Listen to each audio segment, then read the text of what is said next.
I don't know how you like your coffee in the morning, but as for me, I'll have mine with a side of LSA Championship Lacrosse. Good morning from the beautiful campus of Southern Methodist University. Hello, everyone. I'm Heckma Harrison, and joining me on Game On Sports is Jim Dixon and Brian Shackelford. And guys, I hope you've got enough fuel left in the tank because it's Championship Sunday, and I like to think that I coined the phrase from yesterday, but I know I didn't. But guys, we get things started here at SMU with a Division III championship game. It's Sunday. It is. It's Sunday. I got half a bagel in my mouth. I'm loaded up on coffee. I got a 4-game hangover. We're ready to roll. It's time to get the party started, JD. It is, man. Come on. Some D3 action. You got Sam Houston that kind of has ripped off a string of wins, and you got K-State that's, you know what? It doesn't matter how you got here. You got here. Absolutely. Kansas State comes into this contest 4-5 with their last victory on April 22nd versus Okie State, a 1-point game that they pulled out 9-8, and their last loss was to their hated rival, Kansas University. That's got to sting a little bit as a former Kansas State football player. That was a loss 25-10 to KU. So as you stated, they cut back in. But again, an opportunity to play for a Division III championship on the other side for the Bearcats. Their last loss was on February 25th. And since that loss, they have rattled off 6 victories in a row. They forgot how to lose. It's been so long. They absolutely forgot how to lose in their last victory coming versus the University of Houston in a 12-4 contest. So expectation here, Brian, in this first match? Well, you've got to give it to the Bearcats as they come in on the hot streak here. And with Kansas State coming off the loss to Kansas, I mean, you have to give credit to both teams as they've spent the last couple of 3 or 4 games fighting above their weight class, playing Division II opponents in preparation for this showdown here this afternoon. And a great opportunity here. The first time we've had the Division III championship added to the slate of games here in the Lone Star Alliance championship weekend. And a great way to start a beautiful Sunday morning here in Dallas, Texas. Yeah, absolutely beautiful. And man, stark contrast from yesterday where we hovered in the 50s till about 1 o'clock. This seems pretty typical Texas weather, as I see you all glazed up with the sunscreen over here, JD. SPF 11 million, man. Gotta have it. Hey, I got a lot of I have a lot of skin exposed. Yeah. Good. A lot of it above the necktie, unfortunately, but you know, you get what you get. You get what you get. About 2 minutes 40 away from the face-off, and man, we have some games slated here. And again, the first one, Kansas State and Sam Houston State. But guys, I didn't get an opportunity to see the game last night that you guys called the UT Missouri game to cap off the Division I semifinal. Give me a little brief overview about the game that you saw last night. The breakdown on that was, I mean, we kind of, Brian and I talked about that as kind of a physical matchup, and that's how it panned out. And then it got in the second period, and speed took the day, and UT just kind of ran away from Missouri at that point. And you know, other than that, really, you know, the other 3 periods were really knotted up. We came out 3-3 tie after the first, and then UT with 6 unanswered goals, which was the separator. And Missouri tried to climb back in late and make it a game, and unfortunately just fell short. But UT is obviously deserving of their national ranking. Kind of saw that when I came when we were kind of dicing this up, and was kind of, you know, I've watched UT play a lot this season early, and they got it back on track, and I you know, full momentum. Wouldn't you agree, Brian? Indeed. I mean, the key there to me in that game last night, allowing the Longhorns to advance into the Division I championship against SMU later this afternoon here on Game On Sports, were the middle 2 quarters of play. They outscore, Texas outscores Missouri 6-0 in those 2 periods. They hold the Missouri Tigers scoreless for 32.5 minutes of game time. The last Missouri goal scored with 10 seconds to play in the first quarter, and they did not score again until 2 minutes into the fourth quarter. And in that span, the Longhorns able to put 9 goals on the board, and that's the difference, as Missouri did come back late. Longhorns had up to a 9-goal lead at one point, and Missouri fought back hard, bringing it down to a 6-goal deficit. But the Longhorns with the final 2 tallies on the scoreboard last night to take the victory over Missouri by a score of 16-8. And they will face off against the hometown SMU Mustangs in the Division I championship here at 3 o'clock. Well, I can't wait. Cannot wait for that game today. That's going to be a one for the ages. I really believe. Kind of hard to pick, especially with the momentum that SMU is coming in with. They have a few guys that I think, man, are going to give Texas everything that they can handle. My question is, who wins tailgate? Because, man, both these the fan base shows up for both of these, and we are unfortunately kind of sandwiched in the. You know what? We're in the middle. It's a party sandwich, is what it is. No better place to be. We are the good time in the party sandwich. And then before that, you have Missouri State, who, guys, I think they're just playing at the wrong level. These guys are how quick, fast they are, and the aggressiveness and attack-centric offense that they had versus the Baylor Bears. That is one that I'm absolutely looking forward to, as well as Missouri. Looks like they are going to repeat. Don't want to be too premature on that, but just based off of the talent level that I saw, they're absolutely talented. Well, and with both these squads, with Baylor coming in, what we saw yesterday and what we've known about Missouri State, it comes down to who makes the least mistakes, and that's generally what it is in most games. But the unforced errors that Missouri State had early yesterday, if you're going to put the thing on the turf and kick it around a little bit, you're certainly giving opportunity to your opponent. And the Baylor Bears, they'll jump on a ground ball, and so it just kind of depends on how Missouri State executes and what opportunities they're going to give Baylor and what they're going to take advantage of, because we saw Baylor take advantage of a lot of opportunities yesterday. But they're a good squad, and I think Baylor's kind of geared up to look at the next, potentially that national level at D2, where Missouri's already kind of set there. We've had a few horns go off here from the scoreboard, trying to get things started, but I couldn't agree more with you, JD. Just going to be an exciting day of championship lacrosse here. The trophy was sitting on the table as you walked in, so to let these guys know what they are playing for. Well, they're here. They're here for a reason, and a lot of these, the fan base has traveled down, and Sam Houston, this is a regular routine for them. They have a lot of area kids, a lot of Texas kids from the Fort Bend and Houston area. They're very familiar with lacrosse up in Dallas. So, that's the good thing that you get to see is, with Sam Houston's a lot of this hometown talent or home state talent, and they're going to be fired up, and K-State's fired up just to be here. Yeah, and you know what? Want to give credit to SMU for hosting the Lone Star Alliance, man. Everything has been top-notch, top-tier here at the campus of SMU in hosting all of these colleges. The really seamless transition in between games for everyone as Kansas State is coming onto the field.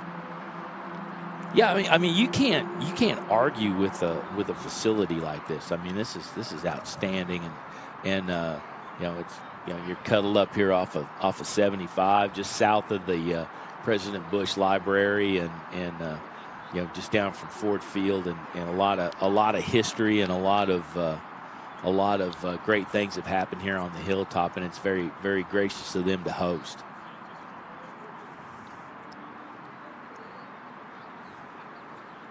And as they line up out front, we'll introduce the officiating crew here this morning in this Division III championship. Your referee for today's D3 championship, Drew Hewitt. The umpire this morning, Boyd Guy, and our field judge, Dan Doyle. So very experienced officiating crew here for this Division III championship. Should be an evenly matched game here, and these opponents, these referees with over 60 years experience combined should be able to keep a lid on things here this afternoon. Although the way these two teams play, I'm not sure it's going to be the physical matchup that we saw toward the end of the Texas A&M and SMU game, but will be entertaining nonetheless. Yeah, I think Dan Doyle gave us a little flack for sitting in the sun over here. Yes, I was just, well, looks like you guys are sunbathing this morning. That's no, Dan. I think that's what we're trying to do. It is the result, but not what we were looking It's for. not what we were anticipating. No, yesterday when we got to the stadium, it was just overcast. I think we misjudged the sun. man, I rolled up and I was like, I forgot there's sun. There is. As we prepare for the face-off, as things get underway here at Southern Methodist University.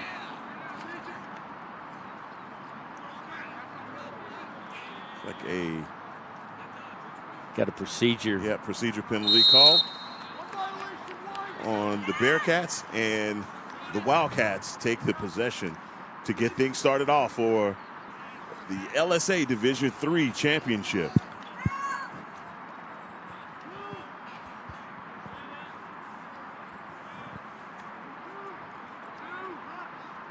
Working it back up top, Braden Moore for the Wildcats.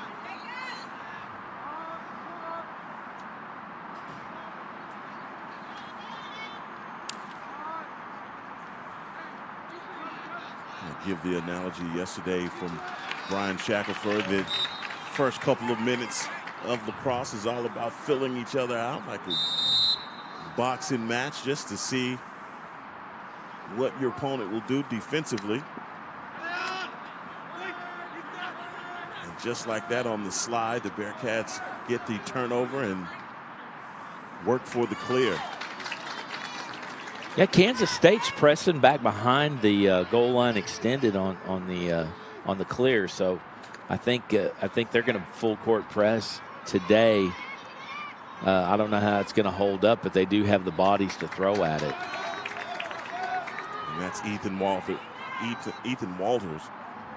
coming out of that scrum with the possession for the Bearcats.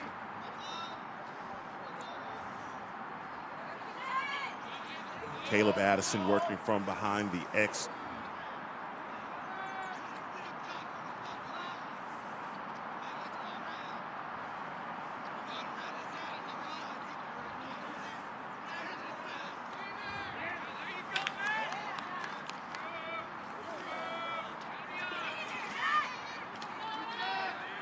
Yeah, Kansas State just kind of closed there in the center when Sam Houston showed with their attackman there.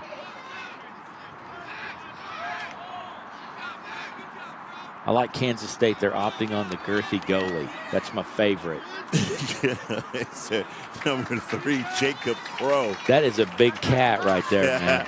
Jacob. He ran out of the crease, and I kind of got scared for a minute. And they get right in close at Crow. Able to get the save, but the Bearcats do run after the loose ball and keep the possession. 12:49 here in the first.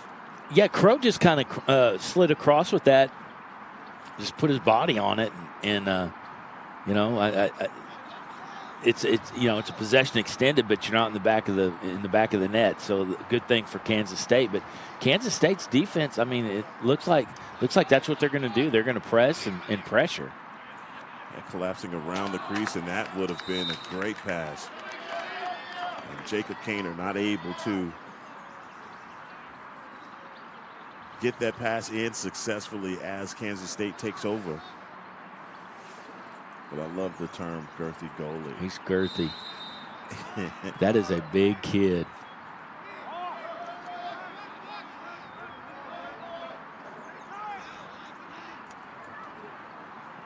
The aggressive clear. Crow looking for the clear, gets it down and inside, and boy, right at the doorstep and not able to score.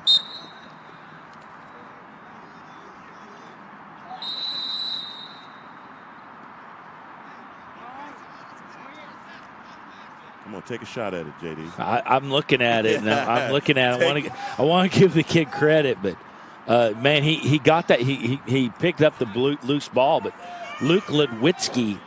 Yep. Ludwitsky. I'm sorry for his family. You know, I apologize to his family already for mispronouncing. But I mean, Kansas State. I mean, they're stretching the field. They're stifling on defense, and they're pressuring on transition. So, that may pay dividends. I mean, you don't have to. You don't have to have a lot of skill to do that. That's something that you can ingrain in your squad. That, hey, we're gonna play D, and everybody can do that. You don't have to have some kid that shoots 112. You can have a kid that just wants to aggressively get after defense, and that pays dividends. I'm gonna give it Luke Ludwitsky. Okay. Ludwitsky. Yep. There we go. And Ludwitsky in close, but not able to score. Man, that's a complete check right there that brings the ball off the head of the stick. Nonetheless, K-State with the possession, working back inside. It's number 11, Philip Hodges, with the shot attempt wide right of the goal. Good hustle to the inline for the Wildcats, and they will keep the possession. Yeah, I mean, we're still sitting here at nothing, and we're getting some shots off. It's not that just a lot of stuff not on the pipes, and we'll see if that's something that gets corrected. And you got to think these guys have gotten here pretty early to get this match started.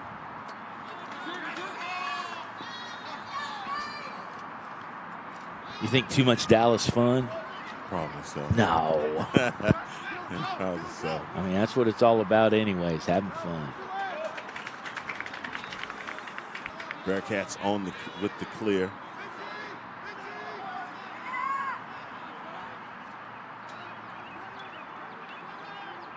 .951, not a lot of shot attempts on goal for the Bearcats so far.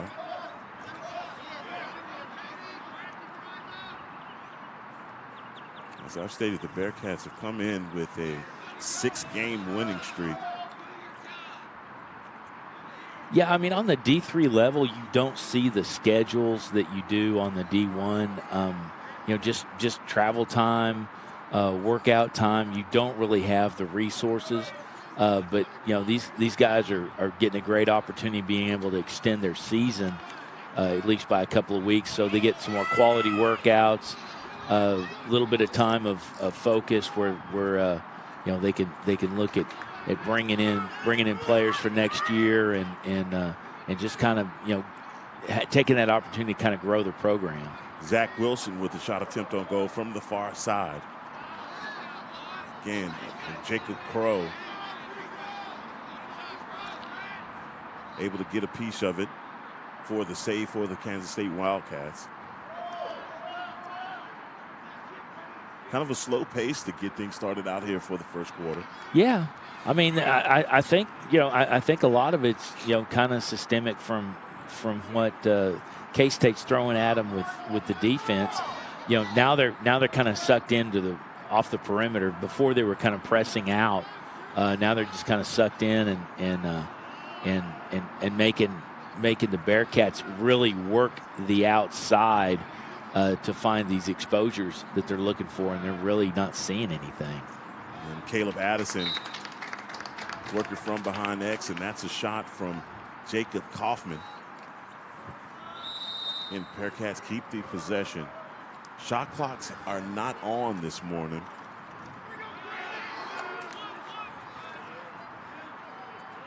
We saw the coaches meeting at the center field And maybe that was the agreement that they knew that the shot clock was not going to be on. Working his way inside for the bouncer.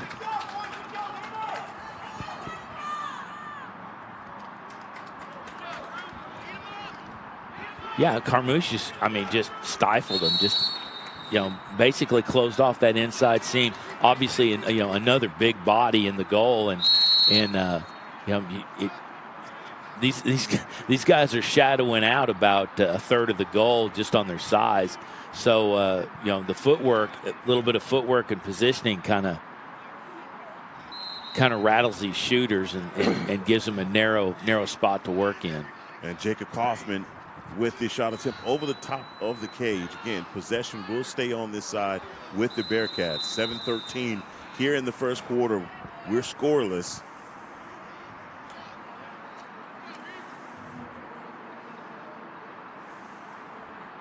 The LSA Division III championship on the line here at SMU.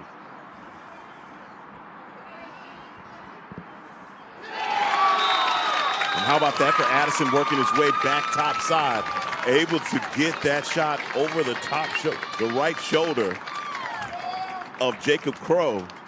Very small window to shoot into, but Addison finds it, and the Bearcats draw first blood here at SMU. Well, yeah, I mean, and Crow was set up on that inside pole, and just really in that narrow window, just right over the stick.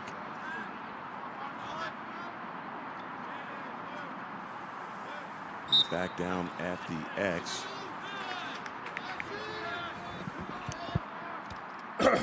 Nolan Dremel at the faceoff for Kansas State.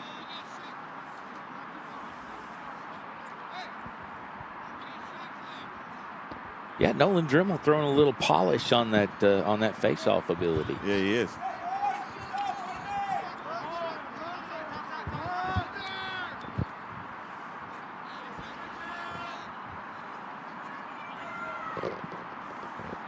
K-State with the rotation, and the shot attempt by Braden Bohr.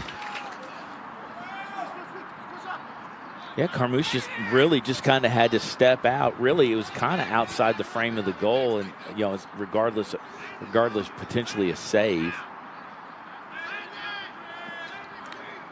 And finally, we get the shot clocks working here. There we go. We're back in business. And that's a pass that hopefully they can hustle it down. Finally, Bearcats able to get to it. Not a push, but still ruled Sam Houston State's ball. 5:44 here in the first, and Bearcats lead by a score.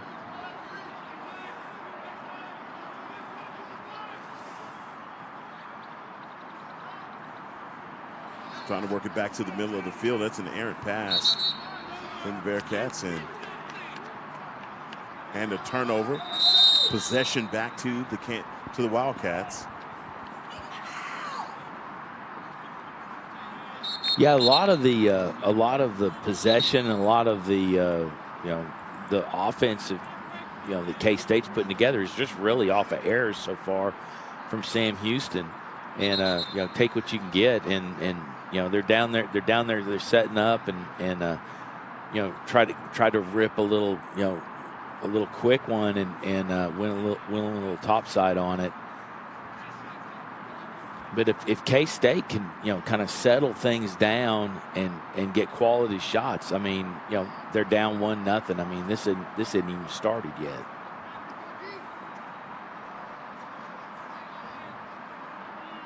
Trying to work out the cobwebs for this first game. We've had shot clock trouble, and now the referees trying to get some other things corrected on the field. Kansas State will, Jayden Steffen will bring the ball inbounds. Look like we're still having problems with the shot clock.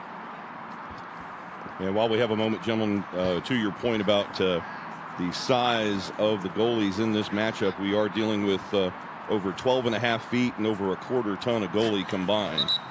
As checking out the sheet, Hayden Carmouche at 6'4", 260 pounds, the junior out of Cywoods in the Cypress area. And Jacob Crow in goal, no slouch himself at 6'1" and 275. Although, as Heckma said in one of the matches yesterday, I think we'll say that is a generous 275. Yes. So you're talking about 12.5 feet and 535 pounds in goalie in the cages today for these two Division III teams. See? Two teams that embrace my philosophy.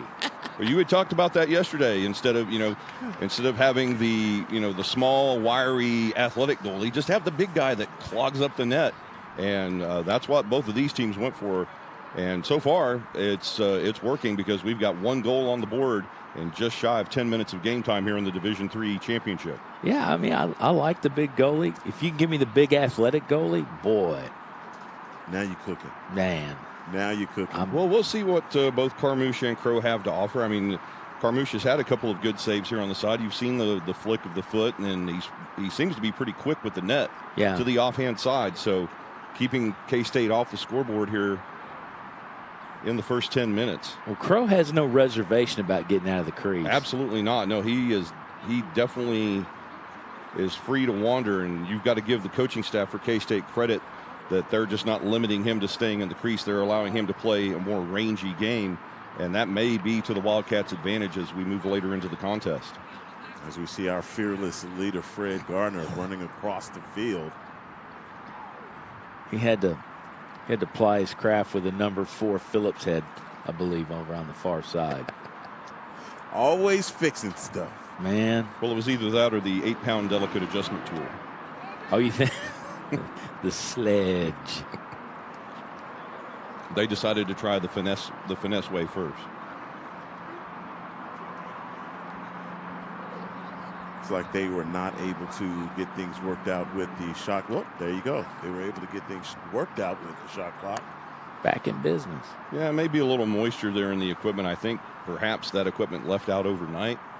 So we'll probably improve here as things dry out, as the sun comes higher overhead here at Crum Lacrosse and Sports Center. Hurry up. Hurry up, son. As we're looking for much warmer temperatures today. By the time we face off in that Division I championship at 3 p.m., we should be well into the low 80s. More typical Texas weather for the end of April here in Dallas. Yeah, but Brian, the sun is doing me in because it's on my reptilic backside, and I really don't need. I like the shade. I can take the heat and the shade. Working for the loose ball, the Bearcats look like they're going to come away with it, trying to get the corral the ground ball. Finally, that's Xander Vargas. Yeah, Cole Neely came in and kind of broke that thing up a little bit, and it looked like K-State was going to be able to spin the offensive round. Logan Johnson with the clear for the Bearcats. Trying to work the possession. Bearcats ahead by a score.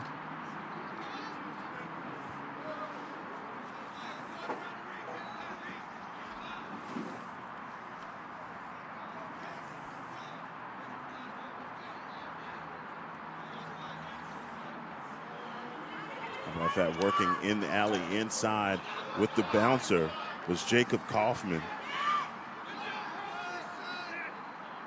And there's your guy with the save. Oh, nice wrist work there by Crow on that save. Barely saw the net move, Jim. I mean, he was able to flick that big net out there and intercept that pass coming in from X. Yeah, you got to like it. You know, if you're going to work backside, you got to like the fact that a goalie's going to go, help himself out and go get one if he can. Bearcats on the rotation, setting up their offense. Ethan Walters.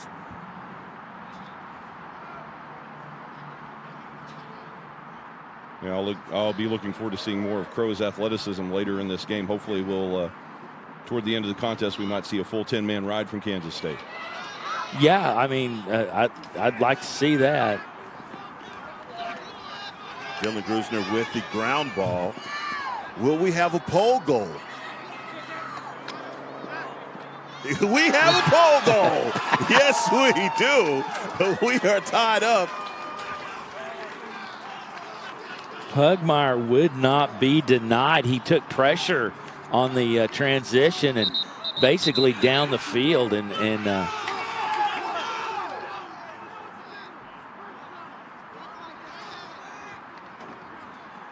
you know, he took pressure and just kept rolling, and you gotta love that. It's equivalent to the coast to coast right there for Pugmire. I tell you. Love to see it. Pole goal started, and finally a timeout called on the field. They take a timeout. We'll do the same and be right back as play resumes here on Game On Sports.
Squad.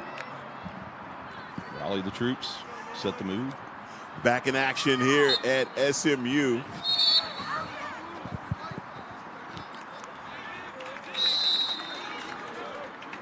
Nolan Dremel not able to take the face-off. Not as smooth on that one. Boy, I tell you that. How about a laser shot from Jacob Kaner from the left side? Man. He was set up at 6 inches lower, and he pops that thing in the iron. What is that ball made out of again? Vulcanized rubber. Oh, he's loose. Crow is loose. Look at that. Gonna call him Double G. Nice athletic save right there. He stepped out, cut his angle. Had to come back against the grain to make that save. Gets the net out there. Oh, it's working inside. How about the check to bring that ball off of the stick? Uh-oh, yard sale. That was a voluntary yard sale. The no pressure loss. Caleb Addison all over him on the end line. Great hustle by Addison. Very true. He did not give up on that possession.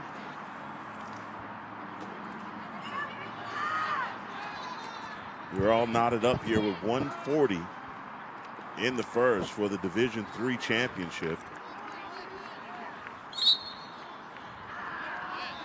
That's a turnover by the Bearcats. Possession goes to K-State. How am I doing, guys, being impartial to K-State? I think you're doing great. Thank you. I think you're still slightly devastated by the more lavender look of these tops of K-State instead of that nice dark purple that we're used to. Yeah, I am. It's new. This, you know, it's a change.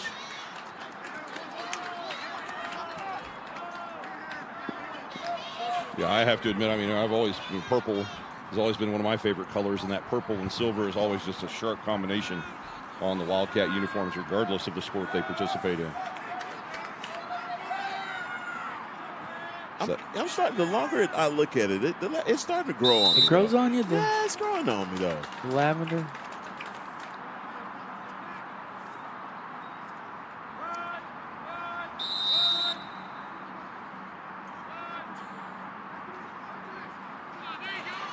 Uh-oh, stolen possession right there from the Wildcats. Can they get a score? Working it back inside for the shot attempt. Jaden Steffen. Yeah, he got loose, and then a host of Bearcats, 3 closed him out. Basically shut his hands down on his shot. Really, he didn't have much leverage on it. And how about that though for Carmucci? Yeah. Stepping inside the big fella. They're giving him all he can handle though. Boy, right inside with the shot.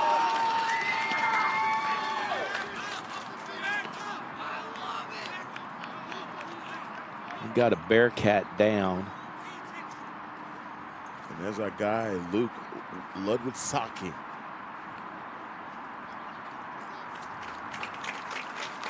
And good to see him get up and walk off on his own. Kaufman up and around. And 3 seconds left in the first as the Wildcats go ahead by a score. LSA Division III title on the line here at SMU. Pretty warm, 68 degrees here at SMU. Beautiful day though. And that's the end of the first quarter. It's Kansas State 2, Sam Houston State 1. As these guys take a break for the first quarter, we'll be back on the other side for the beginning of the second quarter here on Game On Sports.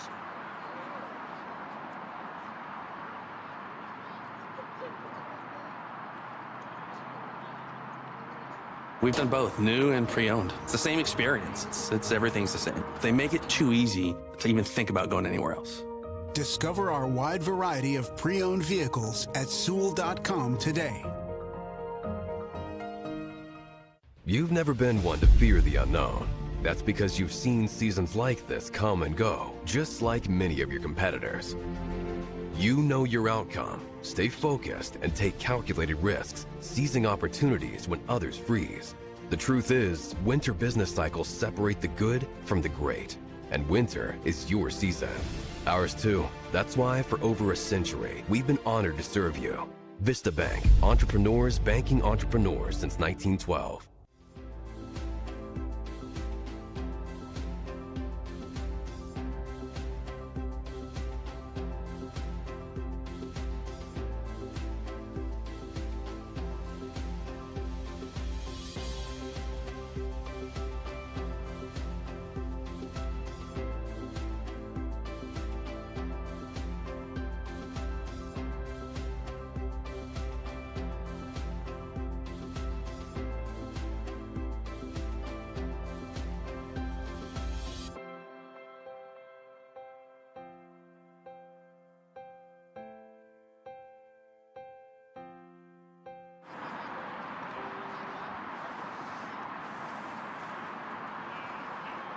It's the second quarter getting ready to begin here at SMU.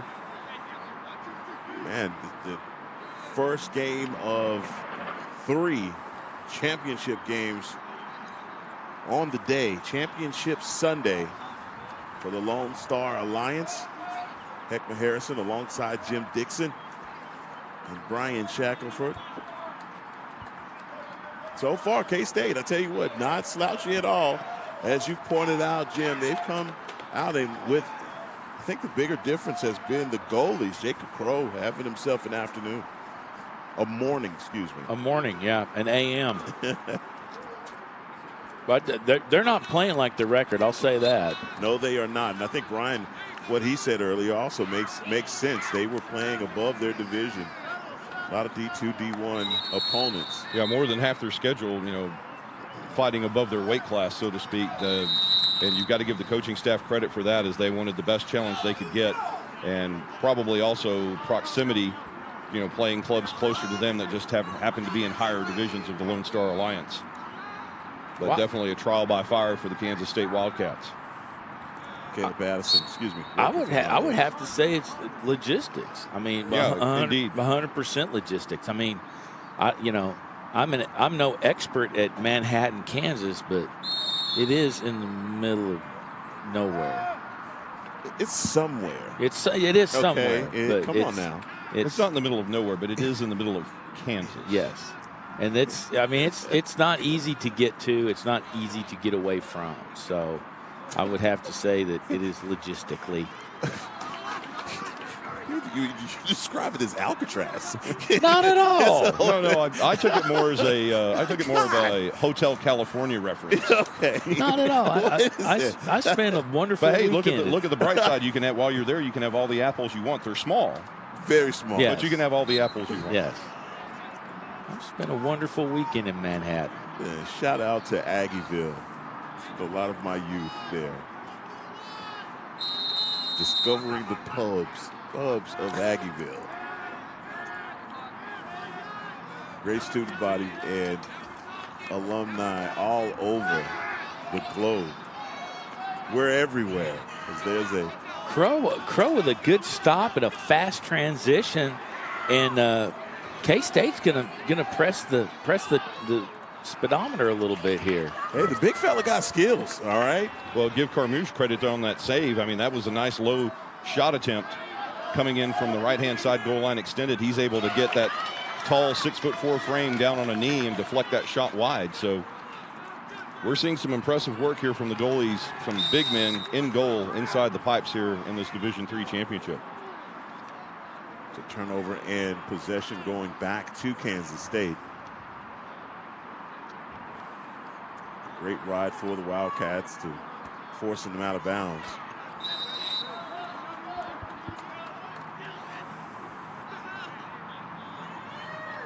Ben Shields working in the middle of the field as substitutions coming on for the Wildcats. Is that Deuce Vaughn wearing 26 over there? Is that Landon Schwartz? That is Landon Schwartz, my friend. What a great story yesterday. We got an opportunity to see it. Deuce Vaughn from Kansas State, the 5'5" running back, drafted in the 6th round by the Dallas Cowboys. I saw a little Twitter spiel on that, and his dad is in the scouting department for the Cowboys. Yes, he is. And long-time scout for the Dallas Cowboys. There was a lot of grown men crying. Oh yeah, special moment. Yeah. Well, and that's not one of those. That kid's not one of those give me, kind of do me a favor draft picks. That kid's solid. Oh, he's a football player. I mean, it's just unfortunate we live in a time where people will underestimate you because of your size. This guy has put in a great collegiate career. So no, that there are no gimmies in the National Football League. No, indeed. I mean, someone is going to step up here in this next generation and be the next Darren Sproles, and it might as well be Deuce Vaughn wearing a star on his helmet. As K-State scores, pronounce that for me again, Brian. That is going to be Ludwitsaki. Ludwitsaki, the 6', 170-pound senior from St. James Academy in Leawood, Kansas, and he's got a deuce on the board now for. Speaking of Deuce Vaughn, it's a deuce for Ludwitsaki. 2 goals in the match here as we move under 12 minutes remaining in the half. Yeah, he had a nice lane to run in from the backside, kind of spun the Bearcat defense around. Really just had a hard stop, cleared his man, and just did a great job of dissecting Carmouche's positioning. Get a push call on Michael Cheek. Goodness, ran in. Wow. Man, you were referencing Landon Schwartz earlier, the freshman midfielder for Kansas State. As irony would have it, the exact same height as Deuce Vaughn at 5'5", maybe a little bit lighter at $140. I'm sure Deuce probably has a few more pounds of muscle on him, but the same size gentleman, and he's out here putting in work today on the lacrosse field in this Division III championship. Don't underestimate those 5'5" guys now. I would. That was my point. I'd be more accepting of Deuce Vaughn's 5'5" because I know that was run through every imaginable, measurable. There he is again. Philip Hodges with the score, and boy, every man's a Wildcat. Starting to heat up here. I know. I know. Where's Willie Wildcat when you need it? At times like that, Willie Wildcat takes the top of the press box, and you see him do the KSU. Well, it's the best thing going. If you've never been to a Kansas State football game, Willie Wildcat is the best, okay? Just want to tell you right now. Okay, I believe you. So if I see Willie Wildcat on top of Mockingbird Station, I'll know it's real. Wish we'd had enough foresight to. I know. I didn't plan. This is the Brian. This is the one solid. This is the one absolute no. We know we have this game, Right. and we couldn't plan ahead. Hire Willie Wildcat. I just didn't have time to make a phone call. I couldn't get the number. I mean, until 5 seconds ago, I didn't even know Willie Wildcat was Willie Wildcat. Are you serious? I'm serious. Oh my gosh, man. Just when you think you know a guy. I know.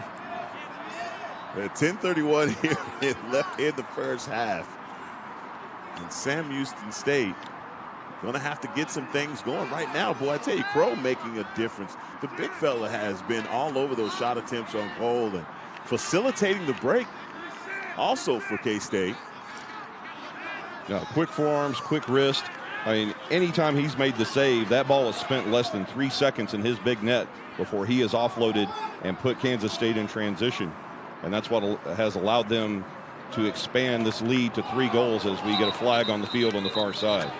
Get our first penalty, and Kansas State will have a man-up opportunity here with 9:56 in the second. Cleanly played so far. Sorry. Oh, the Bearcat faithful took a little upset, a little offense to that because I think they felt like he was already going down when the push happened, but I'm not out there. They hadn't agreed with much on this side either. So. That's true. Anything that goes against the guys in orange and black. And I'm telling you what, these guys, the Bearcats contingent has shown up early. Ludwig Saki with a nice fake to open his man up and then stepped into his shot. He's probably done that a little bit in the backyard. There may be a few dents on the garage door from growing up. Yeah, if you want, we can take the over-under now on broken windows in the backyard, and then we'll ask his dad.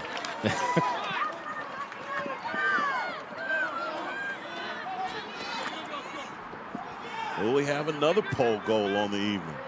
Right in close. And that is the one thing about Crow, boy. When he commits to one side of the pole, it's really hard to see an opening. Yeah. Yeah, I mean, there's a little 3-inch spot up in the top left corner. That's being generous. But the Bearcats tried to fast break on that, and that's an execution that we'll see later on because that they're handling that transition game so far and doing a great job. And now the Bearcats trying to work behind X. Pugmire, great defense for the Wildcats. That was a larcenous theft right there from Pugmire.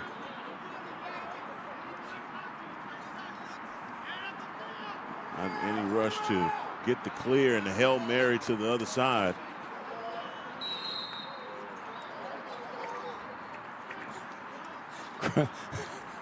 Crow's back there giving him Hades. What are you doing?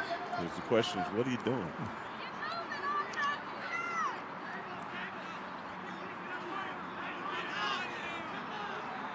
So far, K-State just having their way here in this first half.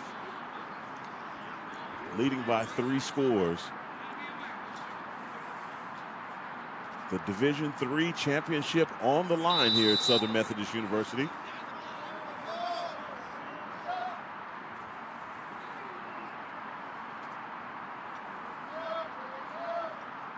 Landon Swartz working on the near side as the Wildcats start their rotation. We got a pass over the top of the cage. Nice stop there. Lucha getting all of his body into it, and we have a broken stick on the field. And that was a broken stick check is what that was. Yeah, put that stick on the account of Ludwig on that check as he just severs the cross of Xander Vargas. Wait! What a shot! I want to say that's from about 10 yards out on the far side. Just set his feet and ripped it.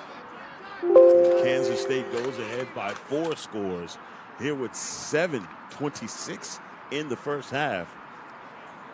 And a freshman with the goal, Grant Rieger, 5'11", 170-pound freshman from Overland Park, one of 6 Overland Park residents on this Kansas State team, and he does indeed put the Wildcats up by 4 goals here with just under 7.5 to play. A nice move there from the freshman on the goal.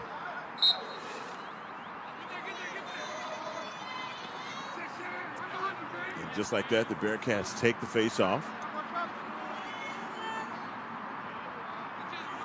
Xander Vargas with the win at the X for Sam Houston State. They are going to have to continue to try and get those wins to steal more possessions. Got to get some scores, though.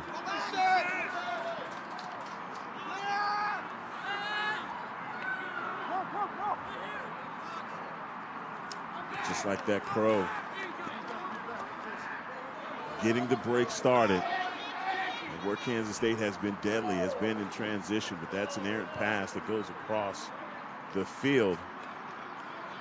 Yeah, if they could have worked that thing out that on a 3 pass and a little jog, I mean that would have been handy because they had an attackman streaking in on that inside. Just the pass was just a little leading and unfortunately unable to convert, but they did retain possession.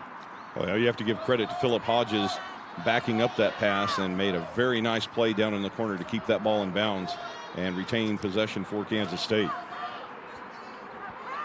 Good break back inside. Boy, he had an opportunity there. Did Jaden Steffen.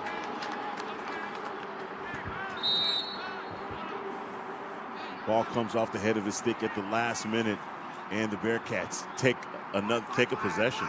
Much needed as well.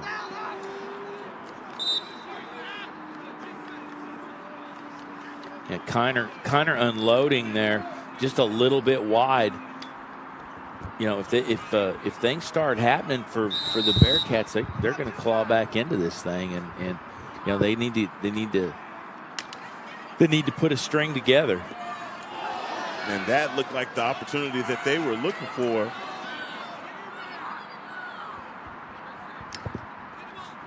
Well, Crow coming out, you know, coming out to press the shot really just kind of ended it. I mean, just the fact that you know, he took those 2 steps out, you know, that mitigated that low approach. Kaner at the doorstep, not able to cash in. Quick pass, quick shot.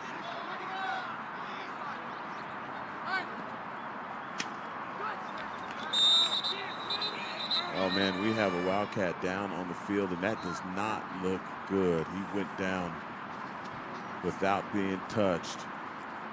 Yeah, it looks like that's the senior, number 29, Felix Kopczynski, down behind the net. 6'3", 175-pound defenseman from Wichita. Yeah, he came out, planted on his approach, and just went down. And you know, anytime that happens, that's a you know, at least a precautionary, but you know, that's something you don't want to see at all. No, hopefully that's nothing more than what we had in the Baylor game where Sam Gauss had just a slight ankle sprain. May just have been a slight turn on the ankle. We hope that's not much worse. Now what we're going to do, we're going to take a break as he gets attended to on the field and be right back as action resumes here at SMU.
the lavender background. Right.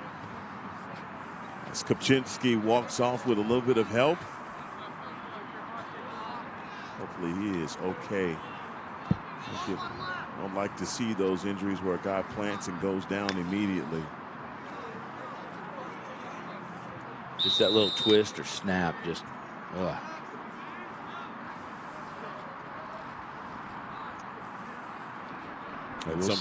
Go ahead. Some of the same cuts required in football are required in lacrosse.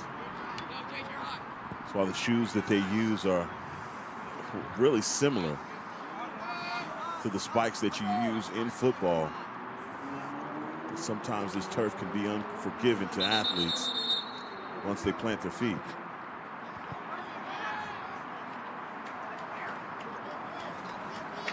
And timeout called by Sam Houston State with 4 minutes 39 seconds left in this first half of championship lacrosse. Heckman Harrison, Jim Dixon, Brian Shackelford.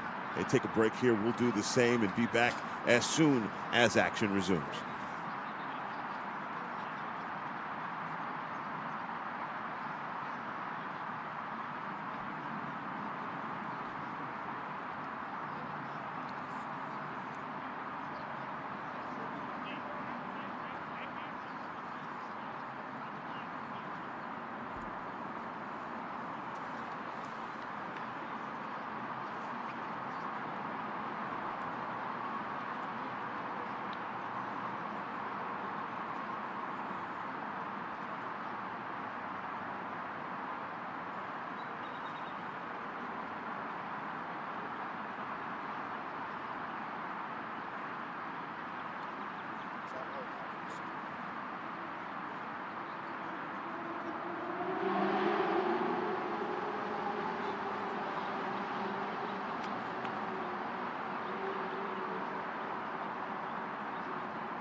We missed our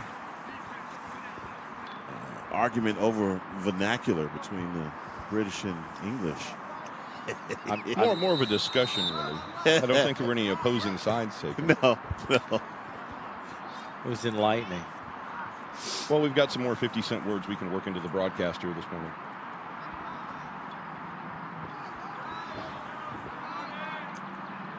.424 here in the first half. And the Bearcats have to get something going. K-State has stolen all the momentum from the first quarter on to now, and seem to be, look, again, up by 4. Hadn't seen much resistance coming from the Bearcats, but they've got to get some of their offense going, man. And it's been the guy, Jacob Crow, the goalie, I think that's made all the difference here. K-State's able to pull this out. I'm going to give the MVP to the big fella. He is a momentum theft, I'll say that. He's aggressive on his clears. Shot clock violation. First of this contest.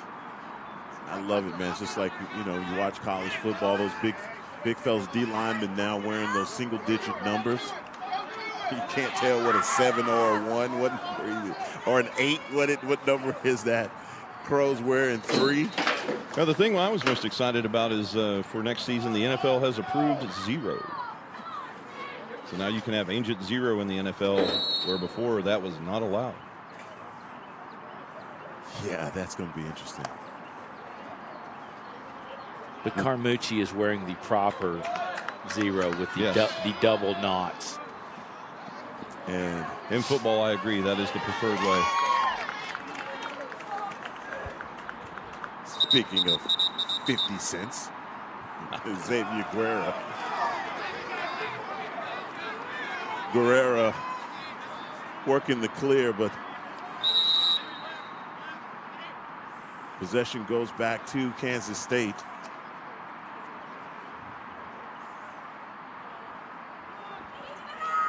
Oh, what a slick pass from Stephen. Yeah, just that little dump back behind opened things up. I mean, that's what you're seeing a lot of at the D1 and D2 level. That's just really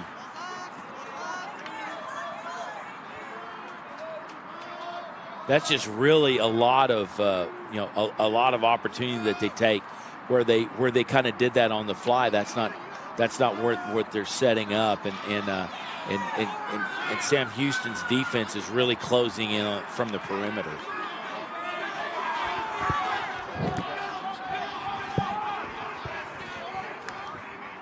Oh, nice shot. That one drew iron. And Carmouche was down on it. And I hope that hit pipe, because if it didn't, it hit his leg, and that came off very fast. Well, Carmouche has also been effective in goal. It's just the defense is just giving Kansas State too many wide open looks.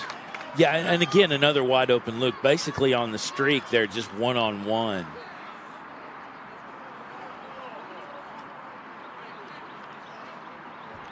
Carmouche just unable to, you're standing back there, and really all you can do is kind of guess and hopefully shut it down from there.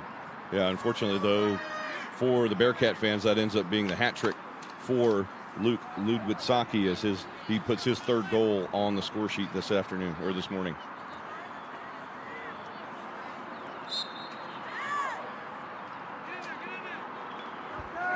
Boy, back down at the X, and good job by the Bearcats, able to win the faceoff, but just like that, K-State stealing the possession. Ludwitsaki with the hat trick, 3 goals on the morning, as Brian spoke about. But just to give Carmouche his credit, man, he's been peppered with shots so far in this first half, and so to only be down by 5 scores, and as you stated, Jim, no lead is safe in Lacrosse. I mean, I wanted to say that the Undertaker was hanging around Missouri and they were done, and they clawed back in to make it a game last night and really kind of just ran out of clock, wouldn't you say? Yeah, that would have been a much different match had it been a 75-minute match as opposed to a 60-minute match. And another great save there by Carmouche. A little mistake on the offload there by Jacob McDonald, giving Kansas State possession. But the goalkeeper, he's doing the best job he can here in the first 30 minutes.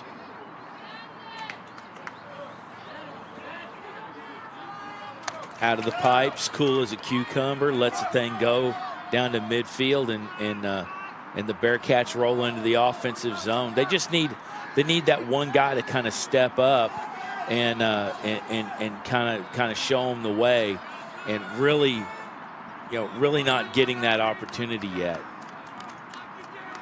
Bearcats working from behind the X, trying to find their way back topside. Inside close was Caleb Addison. But the shot a little left and not able to cash in. Let's see, we are about 5 seconds left in the first half. Have to get this off quickly. And that's going to be the end of the first half. Kansas State up by 5 scores. The Wildcats 6, Bearcats 1. And so far, all the momentum with the guys in purple. Yeah, I mean, K-State, they came out really kind of flat in the first period, and from then on have just played outstanding. They're winning the transition game. They're pushing it upfield. They're getting in the offensive zone. They're able to set up where the Bearcats are kind of on their heels defensively and having to play recovery. I think I think if Sam Houston can find that one guy that's going to step up, I think we have a whole new ball game here in the second period. Brian, what adjustments you looking for the Bearcats to come out and seal the victory and walk away with a championship? Well, what they're going to have to do here, Coach Campbell and crew are going to have to find a way to solve Jacob Crow. I mean, for those of you who don't know, a group of crows is called a murder of crows, and what this first half has been is a murder of Crow, as Jacob Crow has just dismembered the offense of Sam Houston State. He's made effective saves, only allowed the opening goal. Caleb Addison, a nice shot there for the opening goal, but since then it's been 6 unanswered goals by Kansas State as they find themselves leading here 6-1 at halftime. And Coach Campbell will motivate his squad, get him ready to go, because Crow's play, although it's been good, there are still holes, there are still openings. He can be beaten. As you saw there, Addison had him beat. He just couldn't, right there in that final shot before halftime, had him beat, but the shot just a little left of goal. And the Bearcats, there's a reason they've won the last 6 contests in a row coming into today. So I don't expect them just to lay down and die in the second half. I think Coach Campbell will make the right adjustments, and Amber and crew will be fine as the Bearcats will hopefully rally in the second half. Looking forward to the second half of action for a Sunday championship series from Lone Star Alliance. Heckman Harrison, Jim Dixon, Brian Shackelford, they take a break on the field. We'll do the same for half and be back for the beginning of the second half. You've never been one to fear the unknown. That's because you've seen seasons like this come and go, just like many of your competitors. You know your outcome, stay focused, and take calculated risks, seizing opportunities when others freeze. The truth is, winter business cycles separate the good from the great, and winter is your season. Ours too. That's why for over a century, we've been honored to serve you.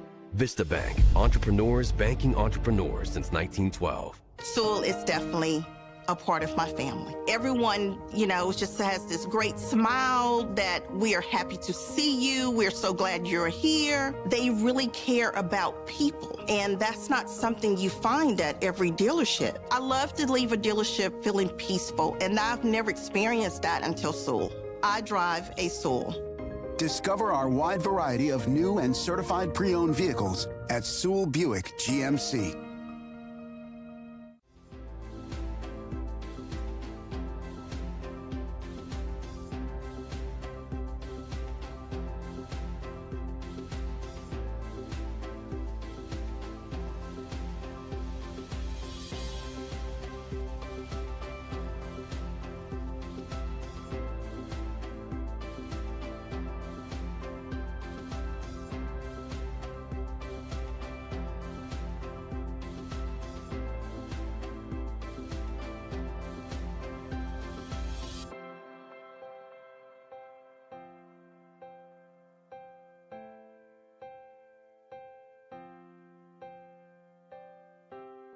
I actually look forward to car shopping with Sewell because I know that the whole process is going to be seamless, comfortable, and we're going to be taken care of. Buying a car is a big life event. I just felt very relaxed through the whole process. They put us at ease. There wasn't any pressure. It really felt like we were sitting at home trying to buy a car, especially with the cookies. I drive a Sewell. Discover our wide variety of new and certified pre-owned vehicles at Sewell Cadillac.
Both teams coming back on the field for the second half.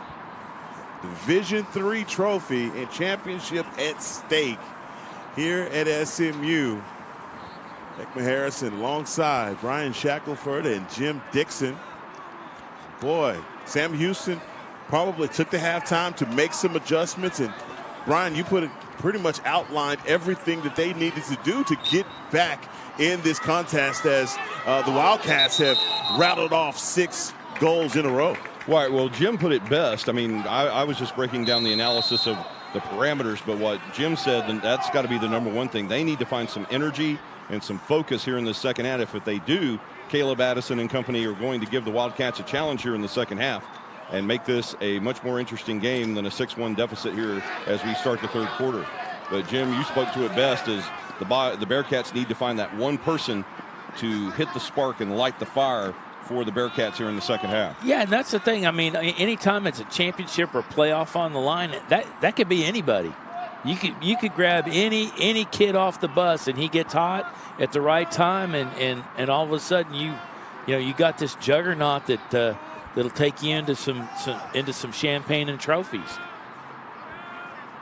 Philip Hodges working across the field.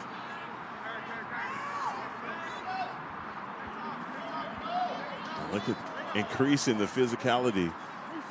Right, and see, and there we go. That's not something we saw in the first half. Ethan Walters with a nice hit there, goal line extended on the near side, and he forces a turnover. Yeah, forces a turnover.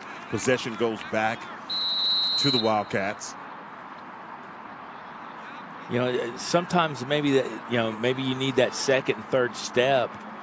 That second pass to be a little bit crisper and cleaner. And that's good defense by Ethan Walters, keeping himself in the hip pocket of Philip Hodges. Good hustle to the end line by the Wildcats.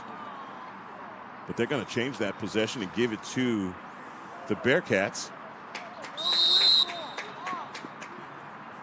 I mean, perhaps that's what the Bearcats needed. This whole spark for Kansas State started with the pole goal from Zach Pugmire. Maybe we need to get a pole goal for the Bearcats and really fire things up here in the third quarter. Talk about those things that give you momentum. It's equivalent to the center hitting a three-pointer. Mm-hmm. Well, not anymore. I guess no. Everybody used to be. Back in the day of Will. Another shot attempt by Xander Vargas. Just what the Bearcats need is just a few shot attempts on goals, to reset the shot clock, and eventually one of those shots will go in. And that was a nice pass attempt. They had Caleb Addison cutting toward the net, just unable to connect. But it's getting closer for the Bearcats. They had an opportunity right there to put one in net.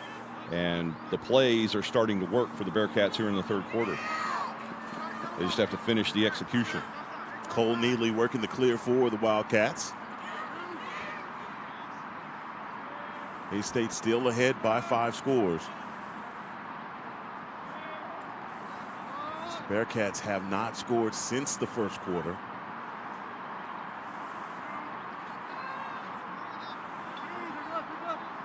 I mean, I'd hate to think that, that at that point of the game you took your foot off the accelerator, but that's kind of what it looks like. They're just not crisp like they were in the first part of the first period. Shot attempt on goal goes across the face of Camucci.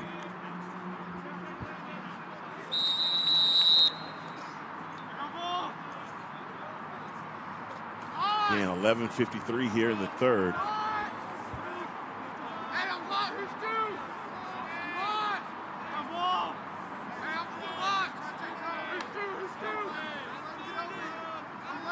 Philip Hodges running around the screen, 2 screens, 3 screens. Give credit on the ride there to Jacob McDonald, working around all 3 of those screens, staying with Philip Hodges and forcing the errant shot. Seeing definitely what you were talking about, JD, better energy right now starting off for the Bearcats. See if they can keep this going here for the second half of this championship. like that, showing a lot of love and a diving shot inside. Looked like that was not called a crease violation, a goal.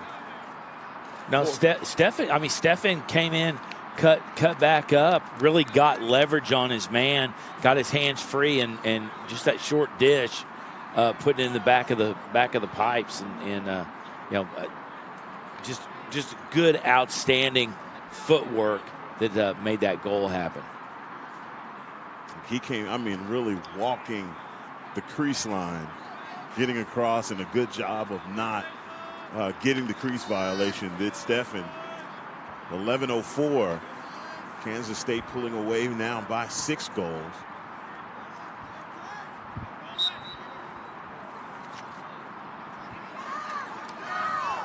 These guys are battling at the face-off, working for the ground ball, are the Bearcats.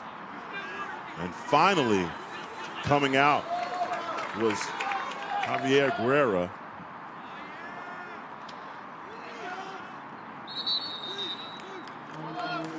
The big guys are down there on the doorstep trying to make things happen, just shovel something.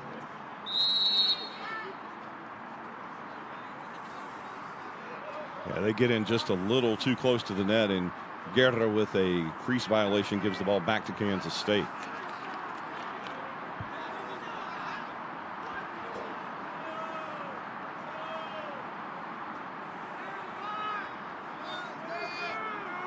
I've only seen 1 shot clock violation in this entire contest. Speaks to the pace. Tell you what, Bearcats are definitely bringing the physicality in the second half. I hadn't seen this many Wildcats hit the ground in the first half as I am at the beginning of the second half. Yeah, Kate Mathau came in and just kind of laid the wood in there. The defense is trying to spark something. Nice save there by Carmouche. The athleticism of his 6'4" frame to get down there. They're trying to go 5-hole on him because they think being so tall that they can go low. And he stopped almost all of the low shots that have come his way this afternoon. Great athleticism by the junior goalie for the Bearcats. Well, it looked like they had a shot opportunity there, but not taken. Numbers for the Bearcats. Think better of it, pull it back out to get their offense going.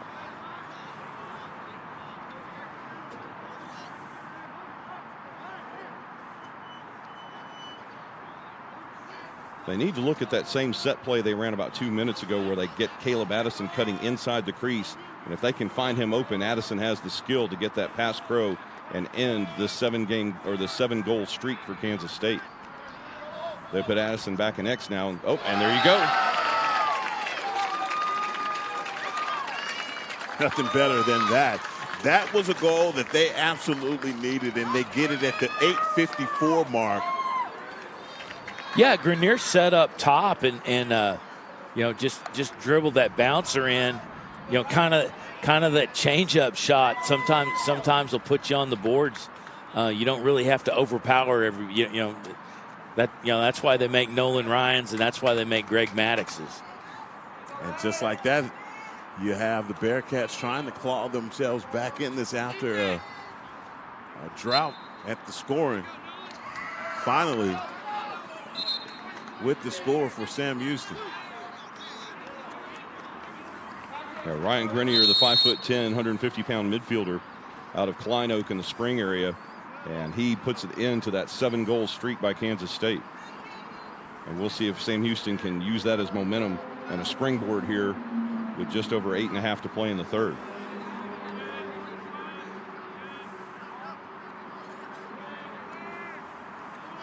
K-State working the far side, setting up their offense, bringing the Bearcats defense all the way out. See some subtle changes there, Jim, in their defense now. Bearcats coming more further out on the perimeter. Yeah, they're just trying to give themselves a little bit better opportunity to make things happen. And there was an opportunity right there that maybe next time that thing falls your way.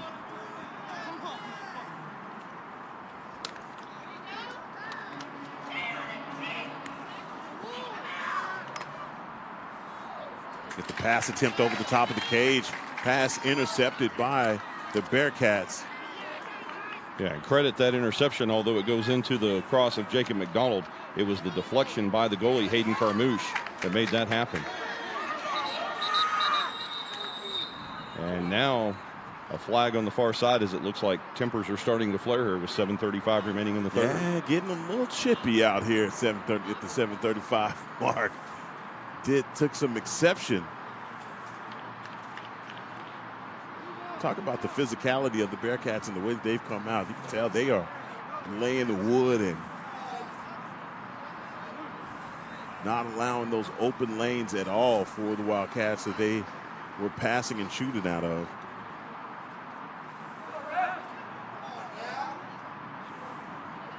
And apparently the penalty call puts number 18, Jacob Kaner, in the penalty box for Sam Houston State. The 6'4" senior from Cywoods. And only the second man-up opportunity today for Kansas State. A chance to see Kaner walk on the field, man. That's a big man.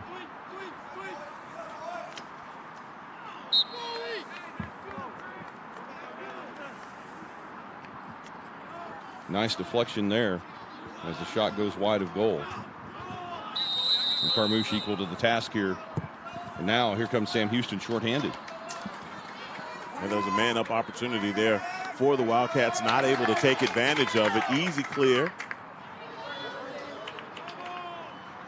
See if they can still get a score shorthanded, or they're going to run this penalty out. Yeah, but you gotta like the pole. You know, picking up the ground ball, getting it down in the offensive zone, and setting things up for them. And unfortunately, you know, the Bearcats unable to convert and just roll right back on defense. Penalty and turnover. Kansas State, again, with a man-up opportunity on offense. Another shot attempt across the cage. Yeah, Carmouche. I mean, he set up on that top side rack and just kind of cheated out a little bit, forced that shot way wide. And working back inside. How about that with the crisp passes for Kansas State, not able to capitalize and get points. Yeah, Stephen had a nice, you know, on that little wing, just had a nice little turnaround. Just unfortunately pulled it wide. Well, once again, there the width on the shot was due to the positioning of Carmouche, just like right there as he's able to net that shot. Got to give Carmouche credit there, Brian. Also, man, he's just so awesome standing in front of that shot. You saw it before when you said they were trying to get him on the 5-hole shot, and he made his ability at 6'4" to get all the way down, but just his eyesight and vision, even with his teammates in front of him, to get that save. Nice block save there. Unfortunately, just extends the possession for Kansas State, but forces them into a reset. One-on-one situation with good for the slide to come over, but still Carmouche right there. No, good possession there by Carmouche. He bounces that off the bottom of the big net and over the top of the goal. And K-State now with less than 50 on the shot clock. So the Bearcats at least making the Wildcats work in this possession as the defense starting to stiffen, and the shots by the Wildcats not finding the mark. They're spending a lot of time down here on offense, all the Wildcats. So one of those philosophies that I have, if you get that reset on the shot clock over and over again, sooner or later something good's going to happen for you. Yeah, I mean, you know, you're extending that possession every time you're able to do that. And just like that, Cole Neely cashes in, standing around the crease. The pirouette back inside, and Wildcats back up by 6. Yeah, Neely on that turnaround, just had a great lane, great positioning coming out from the wing to set himself up. He really kind of just found open space to get himself turned around in.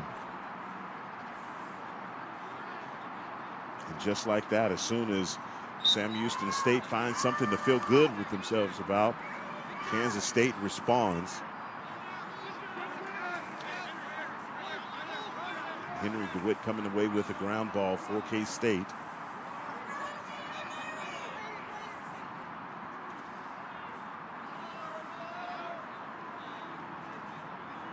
Again, defense extending all the way out for the Bearcats. We've seen them go with a few different looks, man to zone, trying to find something that works here in the second half to try and eat into this lead. Roosh again, great save. Yeah, Ethan Walters providing the ride there for the Bearcats, forcing the difficult shot by Schwartz, and Carmouche able to make the easy save. Yeah, Carmouche pushed the ball up to Vargas, and just he turned around to get the ball pushed up, and just K-State pressure just immediately in his face, and kind of forcing Sam Houston to reset on their clear. Chris passes and getting inside for another shot attempt, but not able to get the score. Yeah, Grenier was set up top, just drifted a little wide on his shot. He wants that thing back because he knew he definitely an opportunity.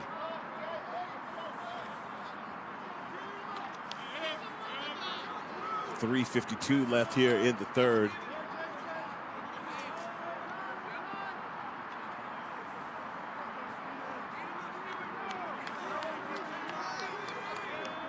Ethan Walters dancing in the alley, and the bouncer that gets by Jacob Crow. And the Bearcats pull to within 5. Yeah, I mean, he backed up to get kind of that downhill run, and K-State just kind of closed ranks. He at that point just kind of picked his lane, and as soon as he felt a little bit of pressure, just unloaded, went down low, and forced Crow down to get it and just beat him on speed. Here we are back down at the X. Nolan Dremel has been dominating at the faceoff for the Wildcats. It's a bit of a scrum. We'll see who's going to come away with the ground ball finally.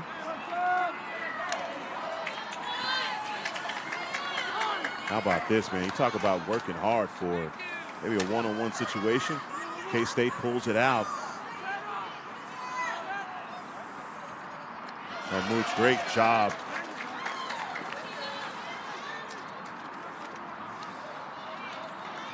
Carmouche just pop it up. I'll take that. 2:57 left in the third. So you see the Bearcats coming alive here with these last couple of shots and getting scores in the second half. Yeah, I think what you're seeing, on these short plays, these short shots, is really kind of attributed to the resources that D3 provides. I mean, there's really just there's not an excessive amount of practice time. Some of those shots with a little bit more work would fall. They could carry some of that refinement that they have from high school into college, and that's where that's really kind of fallen apart. And just that's just the D3 animal.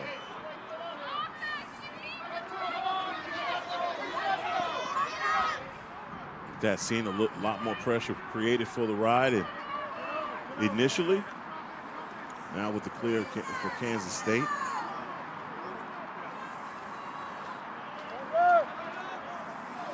Grant Rager standing on the near side for the Wildcats.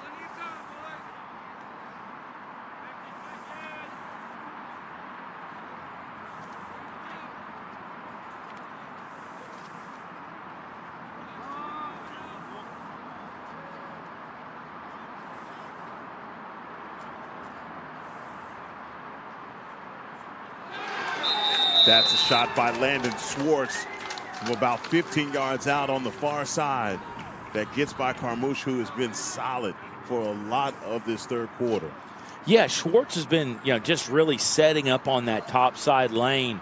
He's had a couple opportunities up there that, one he kind of came in, drew the double, dished outside, and it kind of fell apart for K-State at that point. But Schwartz at that, Schwartz has been kind of working, stirring the pot on that top side, and he took advantage of that opportunity there. Just went low and beat Carmouche down in that lower sector of the goal, that lower third. And Ethan Walters with the possession for the Bearcats.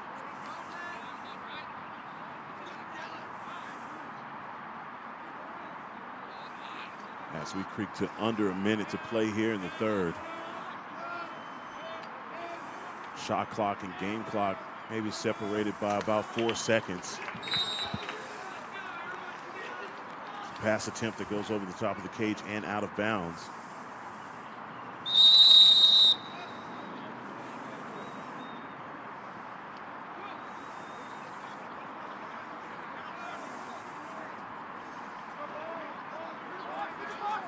Curl all the way out of the cage. Not ashamed to come out of that circle at all, is he? No, sir.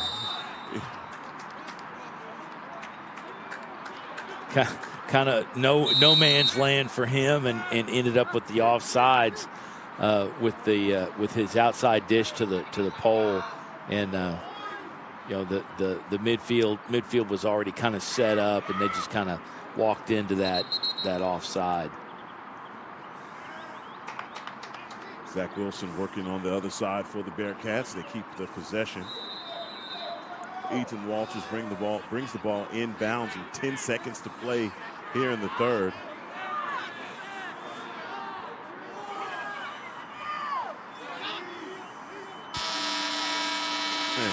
Easy work for Jacob Crow, as that's the end of the third quarter. One more championship quarter remains here at Southern Methodist University for the LSA Division III Championship. They take a break, we will too, and be back on the other side for the beginning of the fourth quarter here on Game On Sports. We've done both, new and pre-owned. It's the same experience. It's everything's the same. They make it too easy to even think about going anywhere else. Discover our wide variety of pre-owned vehicles at Sewell.com today. You've never been one to fear the unknown.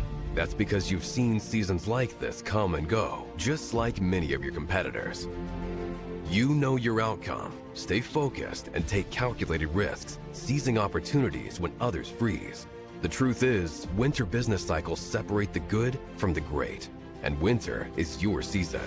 Ours too. That's why for over a century, we've been honored to serve you. Vista Bank, entrepreneurs banking entrepreneurs since 1912.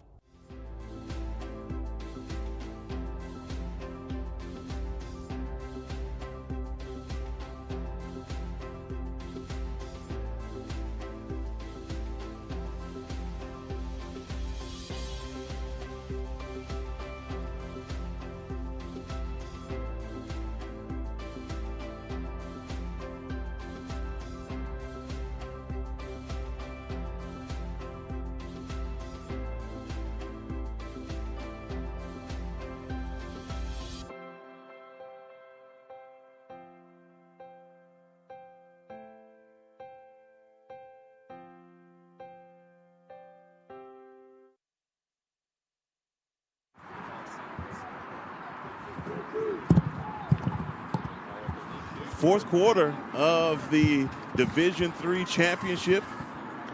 15 minutes to decide the LSA Division III champion. And Sam Houston, this is far from insurmountable. I mean, they're down 6, got 15 minutes. They just got to, kind of assign somebody who's going to step up and just get the momentum built. And it can come from strange sources. I mean, Guerra on one of these breakaways where they're using the poles into clear, anything to just build momentum. Brian, did you notice the physicality that Sam Houston came out with?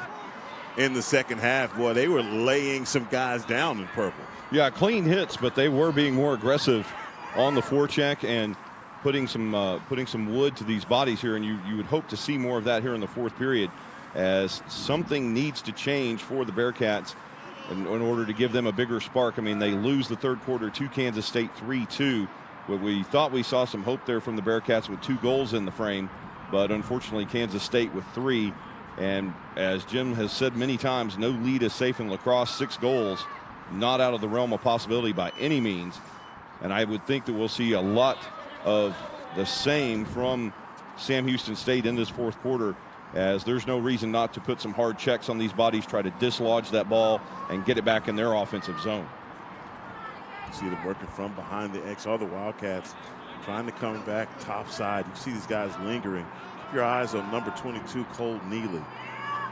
Yeah, and you had mentioned it earlier in the third quarter, that Heckma, that too much of the possession in that third quarter was in Kansas State's offensive end if you're a Bearcats fan. Now, if you're a Wildcat fan, you loved it, but for the Bearcats to try to make the comeback here, they're going to have to turn that tide here in the final 13 minutes. Because that solves 2 problems for the Wildcats. They get to salt away for some time and also get up extra shots. So they don't mind that at all. Xavier Guerra keeping up his nice ride there for the Bearcats, allowing Carmouche to make the save and putting Sam Houston back on offense. Just what they needed, efficient passes, and they finally get the ball to the head of Caleb Addison.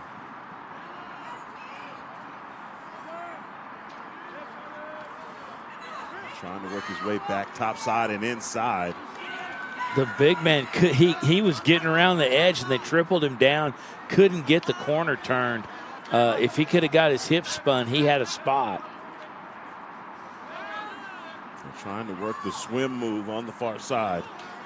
Was Xander Vargas. Another possession for the Bearcats. Nice takeaway there on the hit by number 51, Xander Vargas. And now we have a whistle that will give possession back to Kansas State.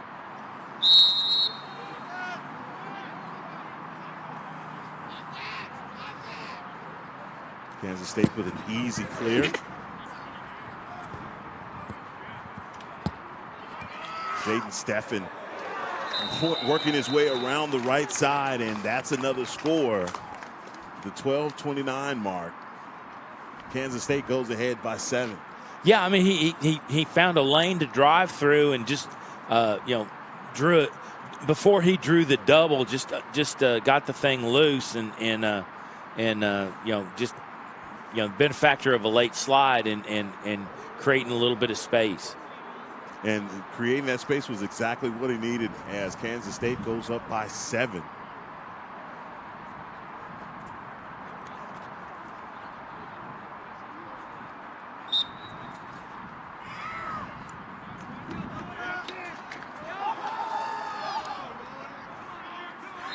Trying to take the face off. Who wants it?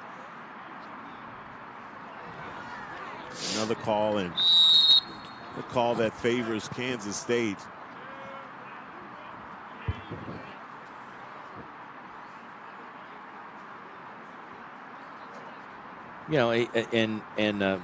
Obviously a clean win for the Bearcats, just unable to convert and go down into the offensive zone. Kansas State goes down into the zone. They're going to work the perimeter and just work that one shot and see what they can get out of it. And it's just really been how efficient that they've been. Other than that, they've had those other possessions where, as Brian stated, they spent a lot of time down offensively. But here in this fourth quarter, and end of the third, it was just a one-shot goal opportunities, and Bearcats still 11:30 here with an opportunity. Obviously, it's going to be a Herculean effort to get back in this contest. But we've seen this team again. This is a team that has rounded off 6 in a row to earn this Division III championship opportunity. Oh, what a ball fake, huh? And saved by Carmouche. Yeah, I mean, he rolled into Carmouche. Carmouche just stood his ground, basically didn't take the move and stepped out into the shot. really just kind of, not that it was easy, but made it look effortless. There's another ground ball opportunity for Kansas State. Great save there. The big fella getting all the way down. There's only so much you can do, but that was the initial save for Carmouche was outstanding. Yeah, I mean, Shields set up top, and we have a Bearcat down, but Shields set up top on the shot, and just too much for Carmouche having to repeatedly save move, and when that lane opened up, he drilled it far, top side on him and went wide where Carmouche was already set up on that inside pole. And 10:43 left in this Division III championship as we have a stick being inspected here in the fourth.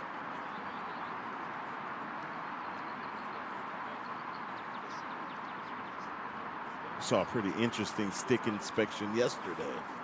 We got more in-depth diagnosis on that thing after the game, and there was tape on the head that they deemed illegal and assigned only a minute when it should have been a 3 minute, and a lot of opinion. Nonetheless, the result did not change.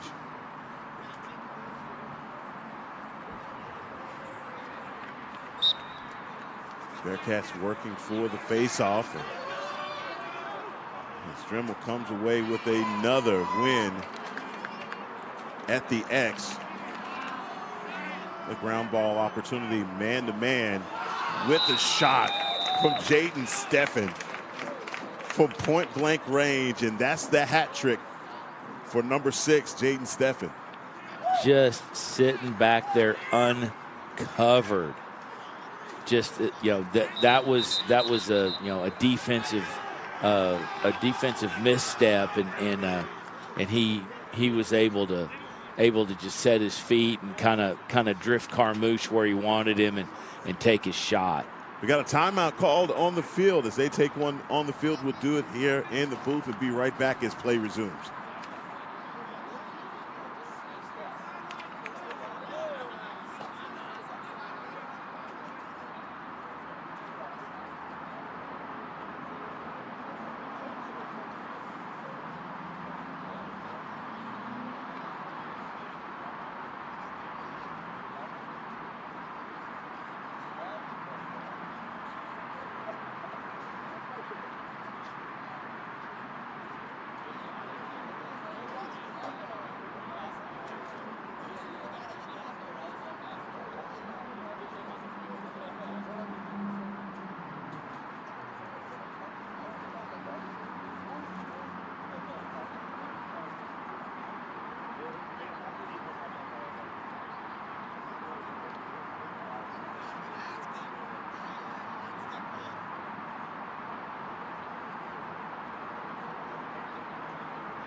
Yeah. Fred took credit for that too. Yeah, he does that. He did. He kind of like DuPont comes up with all these patents. They don't give them to the dude that made them, but DuPont keeps them. What's that? Oh, that's BASF. I'm sorry. I'm thinking. We just make it better. Yeah. Okay. I hadn't heard any of those phrases that dates us all, so I think the BASF will do that. That's a commercial that used to run all the time that no one had any idea what it was about. What is BASF? I don't know. We don't make the product. We just make it better. It's like pharmaceutical ads. Like you're going to go into your doctor and say, I want this. You don't have that problem, but I want this. The guy looks so happy. Nice ground ball pickup. And look at the wheels. Caleb Patterson with the pass back and intercepted from the Wildcats, and another ground ball opportunity. I mean, I wouldn't have blamed Grusner if he'd have run into the back of the net. I mean, just outstanding defensive play. Pole goal for the opportunity. We know it got the party started. Pugmire with the unload right at the top with that lane wide open. Pugmire trying to go back to the well from the first half.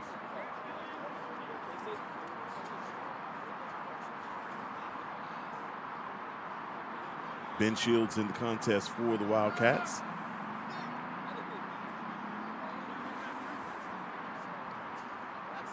.54 seconds on the shot clock.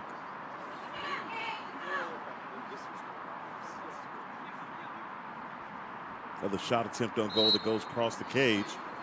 Possession will stay with the Wildcats.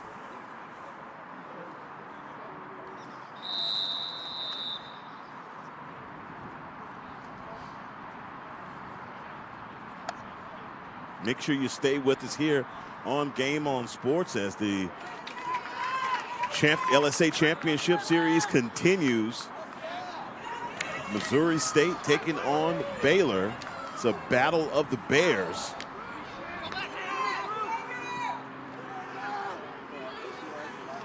Garrett with a nice theft rolls down to the offensive zone, and K-State just plays it perfectly with the theft on the pass, and rolls it right back into the K-State end, and forces Sam Houston to reset their offense, or reset their defense rather.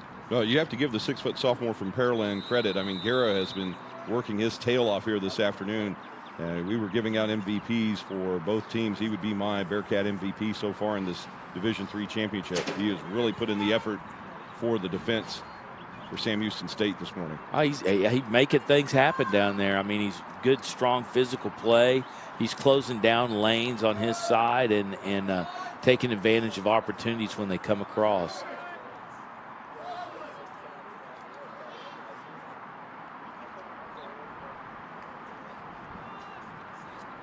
Wildcats just working from behind the X, trying to find themselves. Get back up top, set up their offense. Landon Schwartz already with a goal in this contest.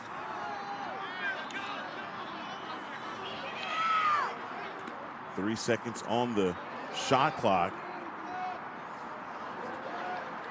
That's smart play right there by Michael Cheek. Yeah. I'll take that every time. They're trying to hustle for the ground ball, and Landon Schwartz able to come away with another ground ball. Yeah, but the Schwartz not with him as Landon steps out of bounds and gives possession to Sam Houston State. Needed more field. He was trying to use the girls line there, the black line that's another 3 yards out.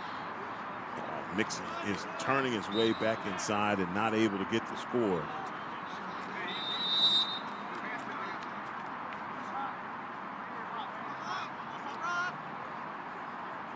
Ethan Walters, who has a score also for the Bearcats.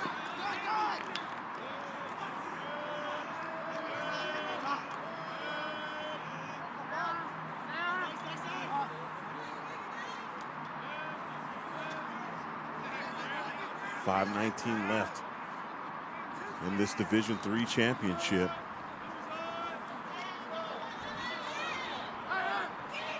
Looking back inside that. How about that for the rear check? And a rare check from the goalie. You see that? Oh, yeah. Amazing, man. That's last minute. Well, I mean, you've got Zach Wilson coming out of X. Goal line extended on the near side. 5'10", 280-pound freshman, and gets a big check from Jacob Crow there in goal to force him outside the crease. That's a lot of body collision. Yes, it really is. But heads up play by Crow. Yeah, I mean, Wilson's coming through X. We've seen that a couple of times. That just really didn't materialize as he's drawing almost triples as he gets in, can't get really spun around, and he probably needs to set it up where he's looking topside for a runner coming down, rather than trying to get that goal. And if he does that, it'll open up. See the pump fake inside. How about that? Boy, they are going back and forth. Oh, a nice play there by Jacob Kaner to dislodge the ball from Kansas State. Now he's on the charge for the Bearcats. Kaner, all determination. Guys hanging on him and would not be stopped. It's number 18, Jacob Kaner. He's taking guys with him. With the scores, he's hobbled a little bit. Yeah, coast to coast there for the 6'4" senior. He makes that great play right in front of his own defensive crease, scoops up the ball and takes it 80 yards down and puts it in the net. Yeah, he finished off. Really, he only had that little bit of leverage to come down on that shot and run the bouncer in under Crow. A lot of good sportsmanship as Kaner walks off. How about that from Nolan Dremel?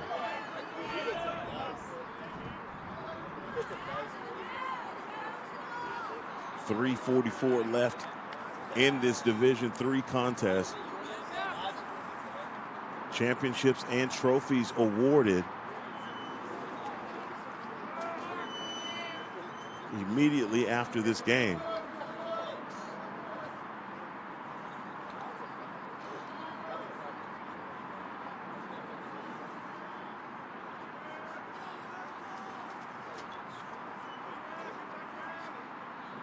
Is it without question that we're going to award the MVP to Jacob Crow? If you and I have a choice. Okay. I'm going to give it to the big fella.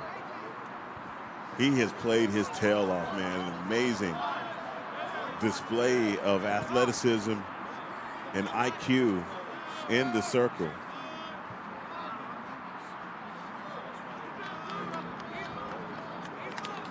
Look at that, a little BTB action from Jacob Kaufman.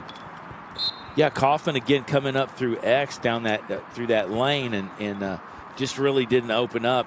Had a kind of had a backhanded shot. He couldn't get it under the top edge of the cage, and they did extend possession. And see if they could roll in here one more time.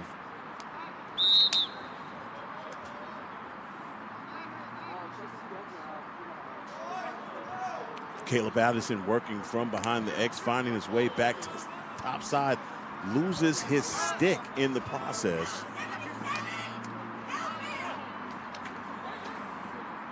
Pass over the top of the cage, not able to be handled by the Bearcats.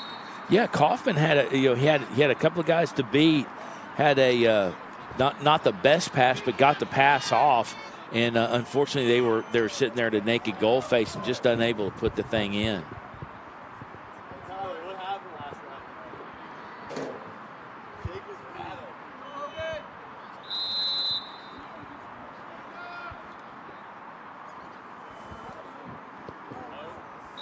Rager with a shot from about 10 yards out.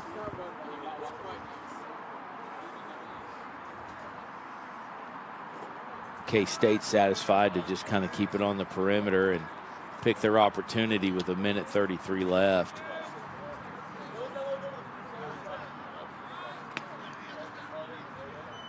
Philip Hodges working his way back across the field. 36 seconds on the shot clock. I think you're right.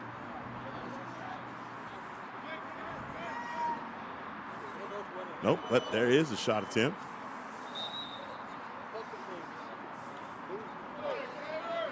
I mean, doesn't reset the shot. Yeah, clock. I mean, it wasn't on Cage, but best choice.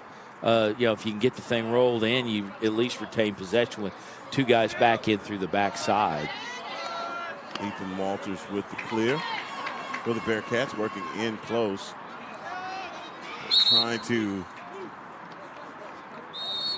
just loft the pass in to Jacob Kaufman. Yeah, Kaufman kind of off step with it. Not really right on him, and unfortunately just able. I mean, because if he could have got it in his stick on the right step, he'd have pumped that thing in.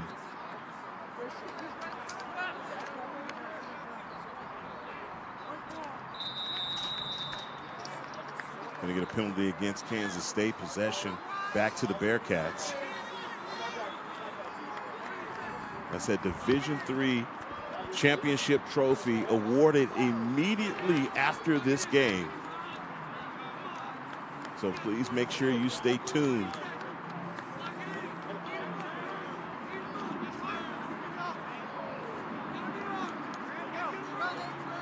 Nice dish up top.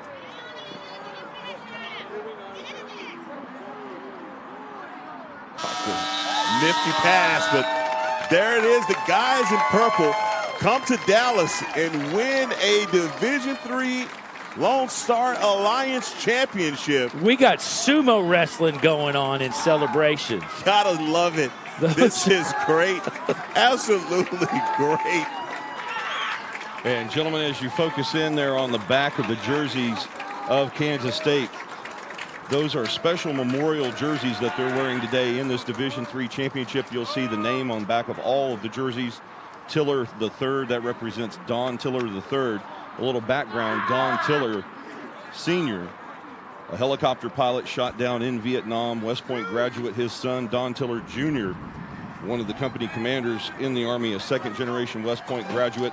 And the gentleman that they honor today with those jerseys, Don Tiller III, the gentleman who founded the Kansas State lacrosse team back in 1989, and very fitting that they have their founder's name on the back of the jersey as they win the Division III championship here today at SMU. That's a wonderful bit of information and tremendous sacrifice for our servicemen and women, and that is awesome. That's an awesome part of this game, and their recognition there at Kansas State as Kansas State pulls off the victory here at SMU for the Lone Star Alliance Division III championship. And Brian, I'll give this word to you, man. Everything that you've seen so far from Kansas State since that early point that was scored by the Bearcats, the Wildcats didn't look back. No, the early goal by Sam Houston State, and then for the remainder of the first half, it was all Kansas State. Unfortunately, the Bearcat faithful a little disappointed that they couldn't put up more of an effort there in the first 30 minutes. It's a 6-1 lead at the half, and then Kansas State able to pull away even further. We saw some sparks of life there from Sam Houston State in the third period with 2 goals of their own, but today Kansas State was just a little bit too much for the Sam Houston State squad. And give Sam Houston State credit, being the South Division champions in Division III, they earned their spot here today, winning their last 6 games in a row coming into today. But today, Kansas State just playing their A game, and unfortunately, the Bearcats fall short. And Jim, obviously K-State, as you stated, playing their A game. This was a team that just continued to play on every side, defensively and offensively. But you know who our MVP is unofficially. We're going to give that to the big fella in the cage, number 3, Jacob Crow. That kid was solid. I mean, he stopped shots before they happened. He had great footwork. Showed tremendous athleticism. Just a big body, all around kid. Got out of the cage, moved the ball up the field. Got to the midfield line a couple of times, and that's kind of heart pounding territory for these head coaches. And And, Coach Walker, kind of breathed a sigh of relief when the kid heads back to the crease. But, great athleticism by Crow, and he had a great game and had a great defense in front of him. Yeah, this is the first of 3 championships in the books. Next will be the Division II LSA championship here on Game on Sports. So please make sure to like and subscribe to Game on Sports for all of the Lone Star Alliance championship level lacrosse being played here at SMU. So we'll step aside for a brief second, but all of our cameras will stay focused on the championship trophy awarded to the Kansas State Wildcats. I want to thank you all for joining us, and God bless you all.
Evil!